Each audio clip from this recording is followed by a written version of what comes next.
Hello friends, exam hall के YouTube channel में आप सभी का स्वागत है।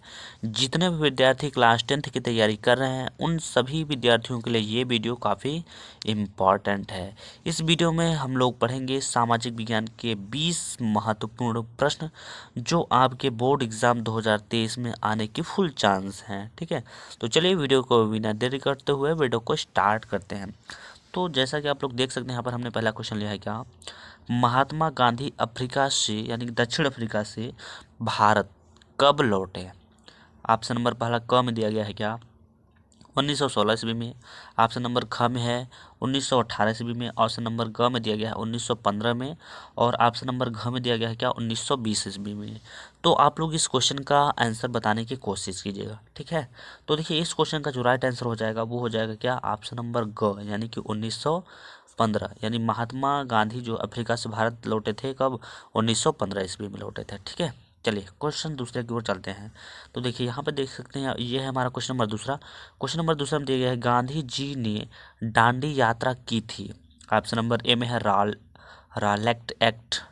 ऑप्शन नंबर बी में दिया गया है क्या, क्रिप्स प्रस्तावना के विरोध में। ठीक, ऑप्शन नंबर सी में दिया गया है क्या, उत्तरदायी शासन की स्थापना हेतु। और ऑप्शन नंबर घ में दिया गया है, नमक कानून तोड़ने के लिए। तो देखिए महात्मा गांधी जी ने दांडी यात्रा कैसे, मतलब क्यों की थी, तो नमक कानून को तोड़ने के लिए किया था। ठीक है, तो आपका जो करेक्ट आंसर हो जाएगा वो हो जाएगा घ नंबर वाला। ठीक है, चलिए हम क्वेश्चन नंबर तीसरे को भी देख लेते हैं। तो यहाँ पर रहा हमारा क्वेश्चन नंबर तीसरा। क्वेश्चन नंबर तीसरा काफ़ी प्यारा क्वेश्चन है। दिया गया है, काली मिट्टी कौन सी फसल के लिए उपयुक्त है। मतलब काली जो मिट्टी होती है वो कौन सी फसल के लिए ज़्यादा फायदेमंद साबित होती है। ऑप्शन नंबर क में दिया गया है गेहूँ। ऑप्शन नंबर ख में दिया गया है कपास। और ऑप्शन नंबर ग में दिया गया है गन्ना। ऑप्शन नंबर घ में दिया गया है चना। ठीक, तो देखिए काली मिट्टी जो होती है, जो काली मृदा होती है, वो कपास की खेती लिए काफ़ी फायदेमंद साबित होती है। यानी कि कपास इसका राइट आंसर हो जाएगा, यानी ऑप्शन नंबर ख जो है करेक्ट आंसर हो जाएगा। ठीक, चलिए अब हम लोग चलेंगे क्वेश्चन नंबर चौथे की ओर। देखिए क्वेश्चन नंबर चौथा में दिया गया है, टिहरी बांध क्या, टिहरी बांध किस नदी पर बनाया गया है। ऑप्शन नंबर ए में दिया गया क्या, रामगंगा पर। ऑप्शन नंबर बी में दिया गया क्या, भागीरथी पर।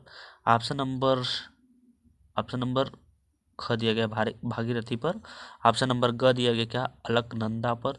और ऑप्शन नंबर घ दिया है मंदाकिनी पर। तो इस क्वेश्चन का आप लोग आंसर बताने की कोशिश कीजिएगा। ठीक है, काफ़ी अच्छा क्वेश्चन है।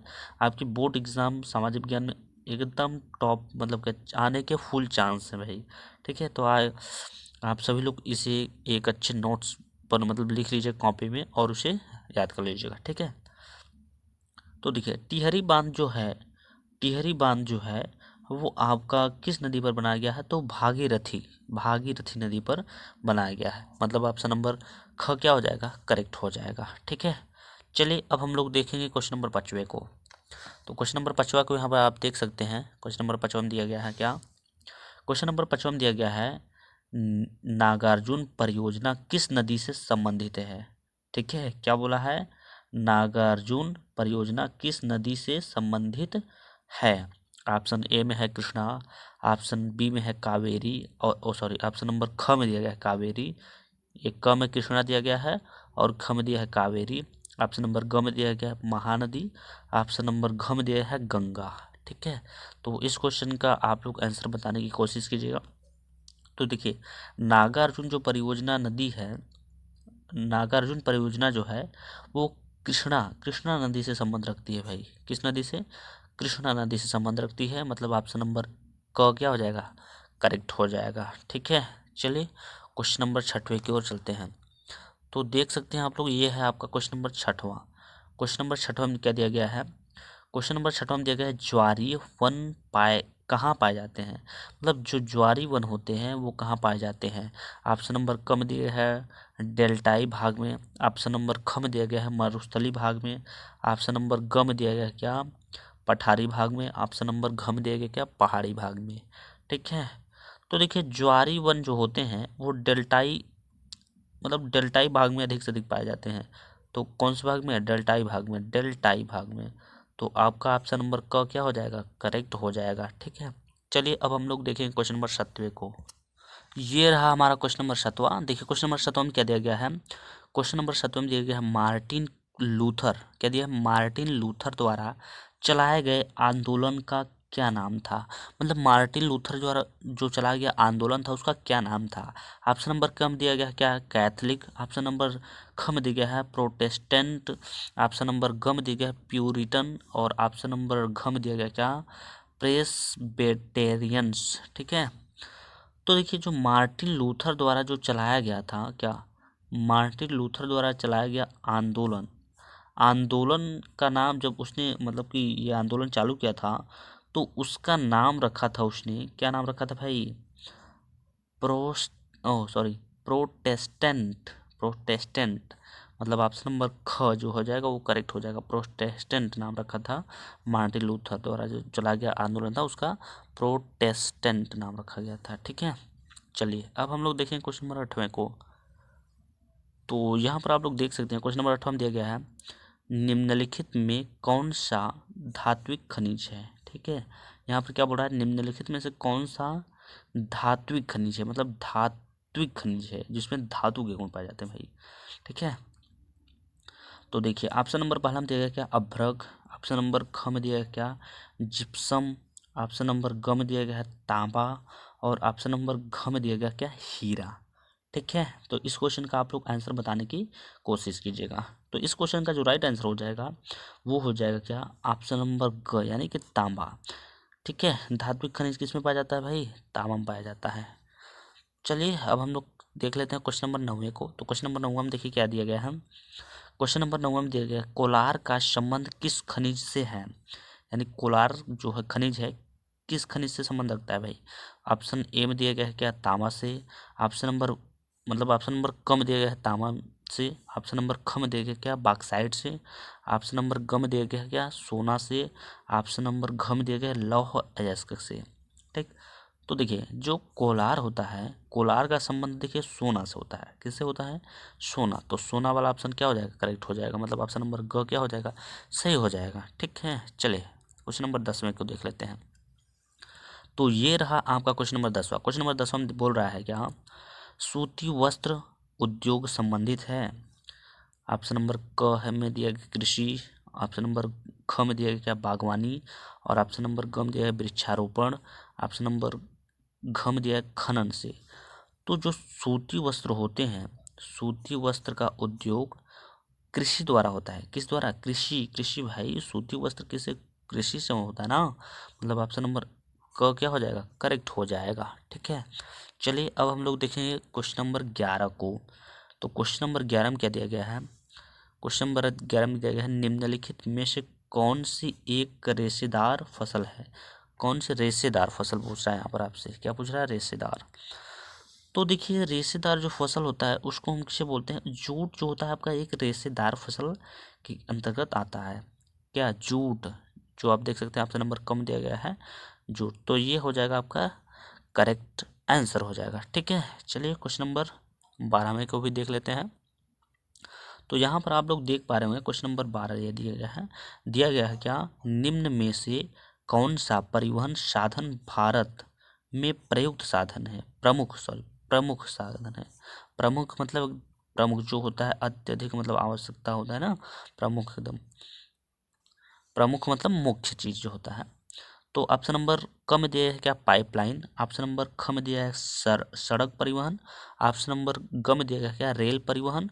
ऑप्शन नंबर घ में दिया गया क्या, वायु परिवहन। ठीक है, तो इस क्वेश्चन का जो राइट आंसर हो जाएगा वो हो जाएगा क्या, सड़क परिवहन।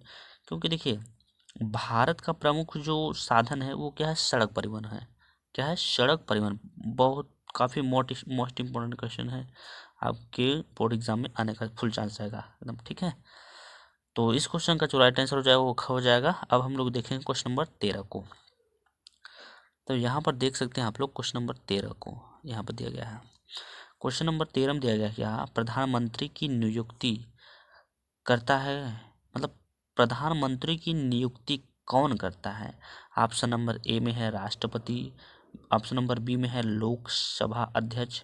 ऑप्शन नंबर ग में दिया गया है क्या, उपराष्ट्रपति, ऑप्शन नंबर घ में है जनता, ठीक है।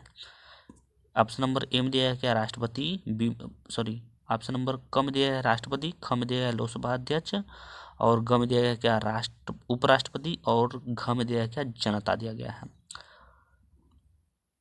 तो देखिए प्रधानमंत्री का जो नियुक्ति करता है वो करते हैं हमारे प्रेसिडेंट साहब, जिसे हम लोग राष्ट्रपति भी बोलते हैं, ठीक। प्रेसिडेंट इंग्लिश में बोलते हैं और हिंदी में क्या बोलते हैं, राष्ट्रपति बोलते हैं। यदि आपसे क्वेश्चन किया जाएगा भारत का सबसे पहला नागरिक किसे बोला जाता है, तो आप लोग बताएं किसको, प्रेसिडेंट यानी राष्ट्रपति को बताएंगे, ठीक है। चलिए अब हम लोग देखेंगे क्वेश्चन नंबर 14वें को। तो वहाँ पर देख सकते हैं क्वेश्चन नंबर 14वां यहाँ पर दिया गया है क्या, क्वेश्चन नंबर 14वां में दिया गया है मानवाधिकार दिवस कब मनाया जाता है। ऑप्शन नंबर क में है 5 दिसंबर, ऑप्शन नंबर ख में दिया गया है 10 दिसंबर, ऑप्शन नंबर ग में दिया है 15 दिसंबर, ऑप्शन नंबर घ में दिया गया है ये 11 है, देखिए ये 11 लिखा हुआ है, समझिए 11 दिसंबर, ठीक है। तो देखिए मानवाधिकार जो दिवस होता है वो प्रतिवर्ष 10 दिसंबर को मनाया जाता है। तो ऑप्शन नंबर घ क्या हो जाएगा, सही हो जाएगा, ठीक है।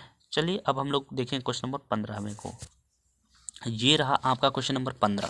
क्वेश्चन नंबर 15 में देखिए दिया गया है, क्वेश्चन नंबर 15 में दिया गया है फ्रांसीसी क्रांति का प्रारंभ, क्या बोला है, फ्रांसीसी क्रांति का प्रारंभ किस वर्ष हुआ, यानी फ्रांसीसी जो क्रांति है उसका प्रारंभ यानी स्टार्ट किस वर्ष हुआ भाई। तो ऑप्शन नंबर क में दिया गया क्या 1790 में, ऑप्शन नंबर ख में दिया गया 1789 ईस्वी में, ऑप्शन नंबर ग में दिया गया क्या 1788 ईस्वी में, ऑप्शन नंबर घ में दिया गया 1780 ईस्वी में, ये 80 लिखा हुआ है, ठीक है। तो देखिए फ्रांसीसी का जो क्रांति था, जो फ्रांसीसी का जो क्रांति था वो प्रारंभ हुआ था 1789 ईस्वी में हुआ था। कब हुआ था, 1789 ईस्वी में, मतलब कि ऑप्शन नंबर ख क्या हो जाएगा, करेक्ट हो जाएगा, ठीक है। चलिए क्वेश्चन नंबर 16 में की ओर चलते हैं। तो क्वेश्चन नंबर 16 में दिया गया है क्या, जर्मनी, क्या बोला है, जर्मनी का एकीकरण, क्या बोला है, जर्मनी का एकीकरण का श्रेय इनमें से किसे दिया जाता है। माने जर्मनी का जो एकीकरण है उनमें से उसका जो श्रेय होता है, उसका जो श्रेय है किससे दिया जाएगा। ऑप्शन नंबर क में दिया गया हिटलर को, ऑप्शन नंबर ख में दिया गया क्या मेत्सिनी को, ऑप्शन नंबर ग में दिया गया क्या आटोवान बिस्मार्क को, ऑप्शन नंबर घ में दिया गया विलियम प्रथम को, ठीक है। तो इस क्वेश्चन का आप लोग आंसर बताने की कोशिश कीजिएगा, नहीं तो मैं बताऊंगा ही। वैसे एक बार ट्राई कर लीजिएगा आप इसमें से क्या हो रहा है, उसके बाद मैं जो आंसर बताऊंगा उसको आप लोग सुन लीजिएगा, ठीक है। तो देखिए जर्मन का जो एकीकरण हुआ था, क्या जर्मन का जो एकीकरण हुआ था उसका श्रेय जाता है किसको, आटोवान बिस्मार्क को जाता है, यानी कि ऑप्शन नंबर सी आपका करेक्ट हो जाएगा, ठीक है। चलिए अब हम लोग देखें क्वेश्चन नंबर 17 को। तो देखिए क्वेश्चन नंबर 17 में दिया गया क्या, भारत में जीविका का मुख्य स्रोत क्या है। ऑप्शन नंबर ऑप्शन नंबर क में दिया गया उद्योग, ऑप्शन नंबर ख में है कृषि, ऑप्शन नंबर ग में है क्या व्यवसाय, ऑप्शन नंबर घ में है इनमें से कोई नहीं। तो देखिए भारत में जो जीविका का मुख्य स्रोत क्या है वो देखिए कृषि है, क्योंकि भारत में अधिक से अधिक लोग क्या करते हैं, कृषि करते हैं, यानी कि ऑप्शन नंबर ख क्या हो जाएगा, करेक्ट हो जाएगा, ठीक है। चलिए अब हम लोग देखें क्वेश्चन नंबर 18 को। तो यहाँ पर देख सकते हैं आप लोग, यहाँ पर दिया गया है क्वेश्चन नंबर 18। तो देखिए क्वेश्चन नंबर 18 में क्या है, निम्नलिखित में से किसमें महिलाओं के लिए आरक्षण सुनिश्चित है, किसमें। ऑप्शन नंबर क में दिया गया क्या राज्यसभा में, ऑप्शन नंबर ख में विधानसभाओं में, ऑप्शन नंबर ग में है लोकसभाओं में, ऑप्शन नंबर घ है पंचायती राज संस्थाओं में। तो ये भी क्वेश्चन काफ़ी इम्पॉर्टेंट है आपके एग्जाम के पॉइंट ऑफ व्यू देखा जाए तो इसे भी आप लोग अच्छी तरीके से नोट करके इसे याद कर लीजिएगा, ठीक है। तो देखिए इस क्वेश्चन का जो राइट आंसर हो जाएगा, जो महिलाओं के लिए आरक्षण सुनिश्चित किया गया था, सुनिश्चित किया गया वो कहाँ किया गया भाई, पंचायती राज सभाओं में, मतलब ऑप्शन नंबर घ क्या हो जाएगा, करेक्ट हो जाएगा, ठीक है। चलिए क्वेश्चन नंबर 19 की ओर अब हम लोग चलेंगे। तो देखिए क्वेश्चन नंबर 19 में दिया गया क्या, राष्ट्रवाद का प्रारंभ किसका, राष्ट्रवाद का प्रारंभ किस देश में हुआ था, मतलब राष्ट्रवाद का जो प्रारंभ हुआ था वो कौन से देश में हुआ था। ऑप्शन नंबर क में दिया गया है फ्रांस में, ऑप्शन नंबर ख में दिया गया है जर्मनी में, ऑप्शन नंबर ग में दिया गया है इटली में, ऑप्शन नंबर घ में दिया गया क्या इंग्लैंड में। ठीक है, तो देखिए फ्रांस का जो प्रारंभ हुआ था वो फ्रांस से स्टार्ट हुआ था। किस देश से? फ्रांस से। यदि फ्रांस की राजधानी आपसे कोई पूछेगा तो फ्रांस की राजधानी आप बताइएगा क्या? पेरिस बताएंगे। क्या बताएंगे? पेरिस बताएंगे। फ्रांस की राजधानी होता है पेरिस। ठीक है, चलिए क्वेश्चन नंबर 20वां को हम लोग देख लेते हैं। इस वीडियो का लास्ट क्वेश्चन ये है। ठीक है, दिया गया है क्या? निम्न में से कौन सी एक फलीदार फसल है, यानी फल फल देने वाली फसल है भाई, फलीदार फसल है। ऑप्शन नंबर क में दिया गया है क्या? ज्वार तिल। ऑप्शन नंबर ख में है तिल। ऑप्शन नंबर ग में दिया है क्या? दालें। ऑप्शन नंबर घ में है मोटे अनाज। तो देखिए इस क्वेश्चन का जो राइट आंसर हो जाएगा, यानी कि फलीदार फसल इनमें से कौन सा होगा? तो जो दालें होते हैं ना उसमें क्या होते हैं? फल होते हैं। तो ऑप्शन नंबर ग क्या हो जाएगा? करेक्ट हो जाएगा। तो इस वीडियो में बस इतना ही, मिलते हैं नेक्स्ट वीडियो में। तब तक के लिए जय हिंद, जय भारत।